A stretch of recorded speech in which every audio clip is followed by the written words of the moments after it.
ሽን አውጥተሽ ነበረ እሷ ትባረር በሚለው ሐሳቡ ሲቀርብማ እንዲህ ቀኝ እጅን ነው ያወጣው። ቀኝ እጅሽን አይደል? ቀኝ እጅ ኮሚቴን ሶስት አናግሬ እመጣልሻለሁ፣ እመለሳለሁ። እሺ ኮሚቴ ሶስት ተለምጤና አቤት እንደምን ነሽ? ደህና ነሽ ነው አይደል? እግዚአብሔር ይመስገን። ማን ነው ታደው ውጭ ብትሆኝ ሚስጥር ስለሆነ ውስጥ እናውራው ብዬ ነው አይደል? ይሄ አይ ውስጥ እናውራው ብዬ ነው። በይ አልቆይም ልወጣ ነው። ታልታሏ በይ። እሺ ቢያዩሽ ካባልጭ ማግባት አይችልም። አይ ችግር የለውም።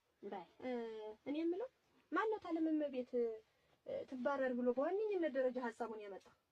እኔ በእርግጥ ሐሳቡን ያመጣው ሌላ ሰው ነው። ቢሆንም አንድ ቁጥር ግን እጄን ያወጣው እኔ ነኝ። እንዴት? ምን እንዴት አለው?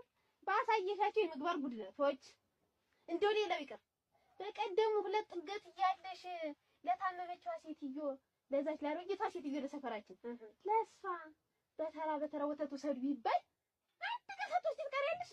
በዚህ አስቂኝሽ ነበር። አሁን እድሉን ሳገኝ እጅሽ አወጣሽ። እጅን አወጣው ወኳካ ኮሚቴ አራት የምን ኮሚቴ አራት ነው ደግሞ? ስም አለኝ እኮ በስም ያጠሪኝ ስምም አለሽ ደግሞ ምን ቤት ነሽ ደግሞ? እኔ ባቀናሁት እኔ 5-10 ብዬ ባቀናሁት እድር ደግሞ አባራሪ ይሆንሽ እኔ ነኝ። እንደውም አናደሽ ነበር አይገርምሽም? በባለፈው በቀደምለት ሰፌድ ስጪ ብዬ ብመጣ ባዶ እጄን የመለስሽኝ እምቢ ብለሽ በሰፌዱ አዎ አይደል? አሁን ስም ሳገኝ እንድች ብዬ ነው ያወጣው እጅሽ